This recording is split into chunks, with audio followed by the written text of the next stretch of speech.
Welcome to Slash Forward. In this video, we're going to examine the French home invasion horror movie called Them, and try to see if we can figure the odds of surviving such an ordeal. Don't forget to hit the like button if you have an appreciation for productive playtime. To start, I'll unpack the storyline to see what we can learn. Let's get to it. We open in Romania in 2002. A woman is heading home after picking her wayward daughter up from the club. Daddy's on the phone, so you know she's in trouble. But Santa clearly needs Dr. Phil as she declines to take the call with no remorse whatsoever. Of course, when they suddenly veer off the road into a pole, she mommies up real quick. Mother goes out to see if she has a dude stuck in her grill, and since not, they attempt to leave. But something strange seems to be wrong with the engine, so she takes a look while encouraging Santa to try to get it started. However, she eventually stops responding to her daughter's call, because she's gone. Santa goes to investigate despite getting no callbacks from Mamo. Mama. Although she does eventually from a strange man. She tries to find protection inside the van, but whoever's out there has the key fob and plays a little door lock game with her. She attempts to call the police, but is put on hold as the rain begins to come down. There are a variety of playful distractions presented to her from outside the vehicle, only to learn that at least one person was inside the van with her the whole time, and he kills her. We then transition to a school in Bucharest at the end of the day where we find Clementine, a new teacher adjusting to the new environment. After putting in a full and enriching day of tutelage, she heads home where she and her boo plan a quiet night with a bottle of wine. But an ominous tone is struck as we see her drive past the scene of the prior night's brutal double homie, before turning off onto the road leading to her secluded cottage, which seems cozy, I guess. She heads back toward the greenhouse where they plan to set up their grow operation and finds Lucas wrapping up for the day. They playfully head back into the main house where they race to the only functioning bathroom, putting Lucas at risk of evacuating into his pants. They then enjoy the dinner Lucas made, which sucks and is thoroughly unenjoyable, and cap off the evening with some good old-fashioned entertaining broadcast television. It's about enough to put them to sleep, except they get their nightly barking visit from a local stray dog, which can only be silenced by Lucas venturing out to give it a little nibble. Later, with the rain gently tapping at their window, Clem heads downstairs for some post-coital schoolwork. Growing sad that her students seem to not be learning anything, she welcomes the distraction of the phone, but when she answers, there's nothing but a strange noise from the other end. She then redirects to a little self-care, soaking in the tub before donning her virginal white sleepwear to finally turn in. A couple of hours later, she wakes up to the sound of music pounding somewhere off in the distance. She wakes up Lucas, but the noise has subsided. Regardless, she insists they go downstairs to see what it was. When they look out, it's noted that her car seems to be in a different location than it was before. So Lucas emerges from the house and requests that anyone out there identify themselves, or else. When the headlights come on, he insists Clem stay still, just in case it's a T-Rex. But whoever it is revs the engine at him playfully before backing down the road. Inside, Clem calls the police to report the theft, and notes that they had to have been inside the house in order to get the keys. They try to put this out of their minds and relax with a couple of drags, but then the power goes out. Well, seems like we just need to go flip the main switch real quick, but when flipping switches does nothing, Lucas realizes he actually has no idea what he's doing. Then Clem notices a flickering light from upstairs. They duck down to avoid being cast in its glare, and when it seems safe to do so, Lucas takes a peek outside. They're then confronted head-on by a reverse-peeping Tom, who helpfully closes all the shutters for them. They head upstairs for a better view, but can't really see much. That's all good, because their focus is soon shifted to a series of loud banging noises emanating from downstairs. They hide near the bed and listen as the stray dog is silenced outside. Then everything turns back on at once, indicating they're inside the house. Naturally, Lucas decides to go downstairs to check it out.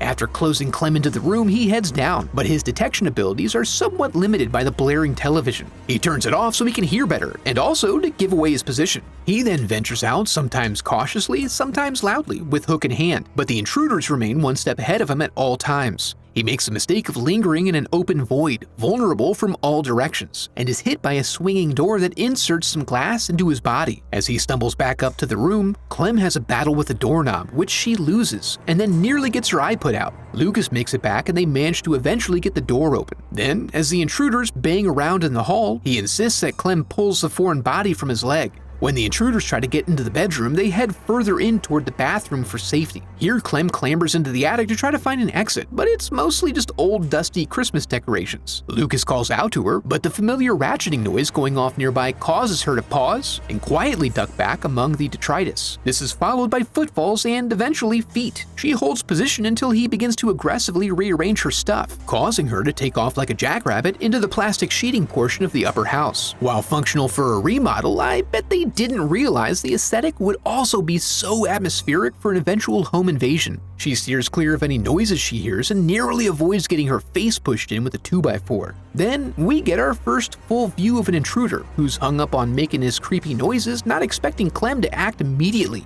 dumping him over the railing onto his big dumb head. As he works to shake off the concussion, his partner begins climbing the scaffolding to where she at, so she rushes back the other way toward Lucas, hoping the coast is clear with their assailants behind them. They successfully duck away and circle back so they can make it out the front door and lock it from the outside. This buys them some time as they hobble off into the woods, but Lucas has a tough time on the rough terrain, and they're kept in a heightened state by the constant garbled bird noises that keep popping off behind them. They eventually come upon a fence that Clem scales easily. Lucas can't make it, and he's panting and moaning like a muskox in heat, which is likely attracting unwanted attention, possibly from a horny muskox, so he convinces her to go on without him while he hides in the brush. Clem makes it a good distance, but the flashlights are still right behind her. She tries to hide, but they're zipping around from all directions, making their cute little noises. When she takes to jogging again, she soon finds her trusty automobile and approaches slowly. She chooses to commit fully to this plan, but is unable to locate the keys before the gentleman arrives. Then we circle back to Lucas trying to find a way past the fence. Apparently, all he needed was to hear Clem scream, because when he runs off in that direction, he's out in the open woods now. He gets there just in time to see the taillights disappear, but then finds the car stopped a short distance further up the road. He grabs a branch of sufficient size and heft and approaches slowly, finding the car empty but with a hooded figure nearby. He picks his moment and pounces, bludgeoning him until hearing the satisfying crunch of his skull giving way. He's shocked, however, to roll him over and discover he's just a young mad lad, so he leaves him without ensuring the kill and instead goes off in the direction of Clem's intermittent screaming. This leads him to a sewer, and as the noise becomes more consistent, he has an easier time finding his way deep into the catacombs. The tunnels eventually lead him to a chamber where a couple of straight-up kids are experimenting with torture, one delighting in Clem's despair and the other suggesting he stop since she can't breathe. Lucas decides to step in and help him understand physical trauma. Then they're ushered away by the seemingly innocent one to a hiding place away from the incoming lights. He guides them around and then up a ladder, where he takes the chance to start tap dancing on Lucas's knuckles, eventually knocking him to the floor below. Clem can only share a brief farewell glance before he's dragged off by the heathens. Alone now, Clem ventures deep into a narrow cavern which she tries to use to her advantage. However, when the boy feigns innocent again, despite what she just witnessed, she hesitates long enough for him to get out of the way of her incoming boulder. She continues running and then crawling toward a light that, when it comes into full resolution, reveals itself to be a gated storm drain exit under a highway. As the traffic drives by, oblivious to her plight, she disappears. In the warm light of morning, we see the kids exit the woods and hop on the bus. Another successful night of productive play now behind them. After the screen goes black, we get some true story closure as screen text reveals the bodies of Clem and Lucas were found 5 days later. The murderers were arrested shortly thereafter, with the group's age ranging from 10 to 15, the youngest of them lamenting how stridently the couple resisted playing with them. With that now established, let's get to the question of whether you could survive this ordeal. To start, if this is actually based on a true story, the ordeal the victims had to go through must have been truly terrible. Pretty much everything I could find about this film indicates it's more based on local French folklore, as no specific cases are mentioned anywhere. Regardless, my evaluation here is primarily based on how they presented things in the movie. In order to build tension and develop atmosphere, the events that transpired had to unfold slowly over time, and over a large and varied terrain for the sake of variety and escalating doom. In order to ensure a proper ratio of downtime to scare time, they also had to essentially treat the intruders almost like they were supernatural entities, inherently scary by virtue of their mere presence in areas where they don't belong. Realistically, this is more of a sit in the room back to back while holding knives situation, rather than a venture out quietly into large open rooms and look around situation. It stands to reason that if Lucas or Clem had been more aggressive or physical people, the outcome of the story may have been very different. Ultimately, there are two limiting factors here. One is the fact that we don't really have a good idea of how many intruders there are. If they all exited the woods, then 4. If the 2 who were injured or killed never recovered and made it back with the group, then 6. But there's also the possibility that there were even more, who exited different areas of the wooded lot to go to their respective homes in different parts of town.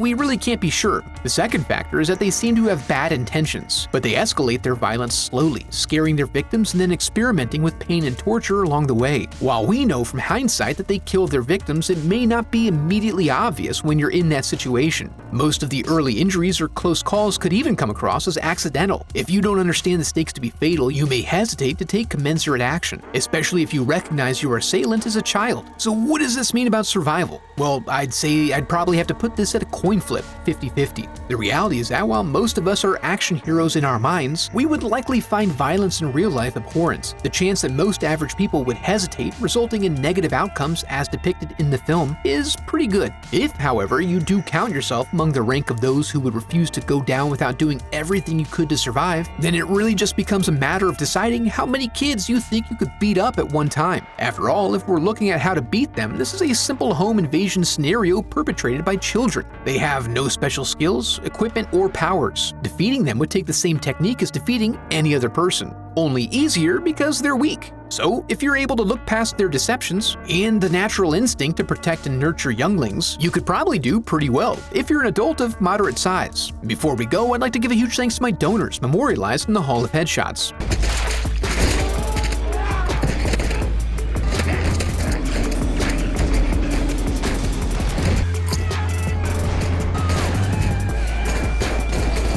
As an FYI, I have a website set up where you can support the channel through donations or merch. Any donation unlocks uncensored movie reviews of Life Force and Under the Skin, with others to be added over time. And if you enjoyed the video, I'd love for you to become part of the channel by subscribing. Thanks for watching.